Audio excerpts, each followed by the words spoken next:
apa ini? Tentunya tim masih bekerja, di lapangan. Didoakan saja, ya. Mudah-mudahan ini bisa segera terungkap. Penanganan dari Polres Bone, tapi kita backup full dari Polda Sulsel. Ya. Sejauh ini apakah sudah ada yang dicurigai? Belum, masih penyidikan, masih proses berjalan. Ya, berdoa saja, mudah-mudahan bisa segera terungkap.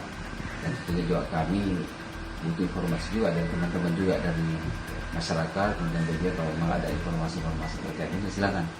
Ya, kami juga terbuka menerima masukan dari teman-teman semua. Pokoknya ada senjata juga yang sudah disita di lantai. Nanti kami cross check dulu ya, cek dulu ke Bone. Ya. Perkembangan dari tim besok sendiri Bang, apakah sudah ada yang menyebutkan kebanyakan?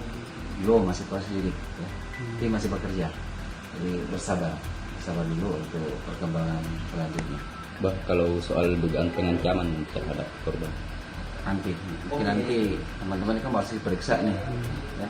Ini masih berjalan pemeriksaan di atas, ya coba ya, silakan nanti mungkin juga kan dari korban juga ini kan, lagi dari si korban juga kan didampingi teman-teman dari lawyer ya, cukup banyak saya lihat dari pengacara, silakan.